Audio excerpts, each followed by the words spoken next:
We shall continue with the chapter Administrative Structures, Policies and Impact of British Rule. In this episode, we shall discuss the British economic policies and their impact on the village economy. We shall discuss the new system of land holdings and land revenue. We shall discuss the permanent settlement, the Ryotwari settlement, the Mahalwari settlement, and the system which prevailed in Western India.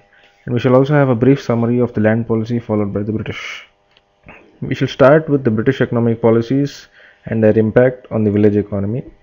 Before we get into the impact on the village economy, let's have a word or two on the existent village economy prior to the British. Andre Bataille, the sociologist, defined the Indian villages as being self-sufficient little republics. Now, what he meant by this was that the villages produced, stored, consumed, marketed and traded within themselves. They were never dependent on outside forces and they were self-sufficient in all matters. They had their own caste and village panchayats to settle their disputes. The peasants cultivated lands, they paid land revenues which was collected by the village headman. Now with the new British economic policies, the East India Company officials started interfering with this system of land revenue. The judiciary, the police, the army and the civil servants intervened in village affairs in a very big manner. The land revenue came to be fixed irrespective of the quantity of crop. The peasants were compelled to grow commercial crops as only they could fetch remunerative good prices at the market. The manufactured goods from England eventually replaced the local artisans and their products. By and large, the villages lost their self-sufficiency. We shall talk of the new system of land holding and land revenue. Land revenue became the major source of revenue and it was paid as a tribute to the British government by the East India Company. Lord Warren Hastings introduced the system of auctioning of the right to collect land revenue in the Bengal and Bihar regions. The new zamindars, a product of the new land holding and land revenue system, were all powerful and they fleeced the peasants to the hilt. Now we shall start with the permanent settlement system, which was introduced owing to the failure of the auctioning system.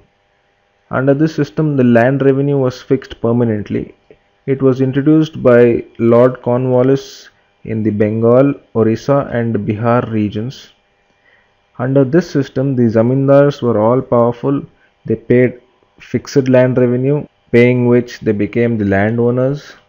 They benefited more than the government in that the government fixed minimum amount of land revenue and the zamindars could collect any amount beyond this, which helped them gain windfall profits at the cost of the peasants. This permanent system, or rather the permanent settlement system, created a new class of zamindars who were loyal to the British. These zamindars, in comparison to the Mughal counterparts, that is the Jagirdars, were better placed in that they could evict, sell and confiscate lands which the erstwhile Jagirdars were prohibited from doing.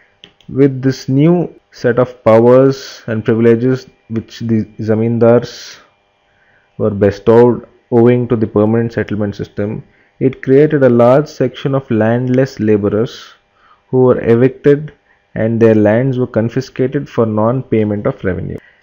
Now we shall look into the Ryotwari system.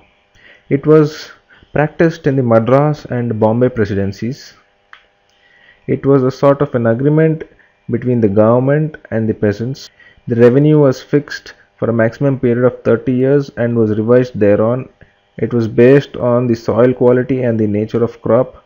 The government share was a maximum of 50% of the net crop value. The peasants' positions was sort of secure with no zamindari evictions because of absence of zamindars. However, they were at the complete mercy of the company officials. With the rigid system of money collection followed by the government, the peasants were seen approaching the moneylenders to pay their land revenues. Although there was absence of zamindars, the government itself became the biggest zamindar under this Ryotwari system. Now we shall look into the Mahalwari system. It was practiced in the Uttar Pradesh region. It was a settlement the government reached with the village communities who maintained common property ownership called the Bhaicharas. Parallelly, it was also a settlement with a group of villages known as the Mahals, hence the name Mahalwari system.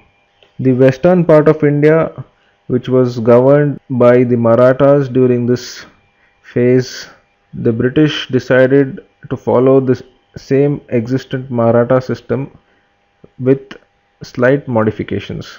It was based on the principles of Ryotwari, and the village headman was directly under the British district officials. Now we shall have a small summary of the land policy. Land under the British became a private property, which was very new feature unlike what existed until such time.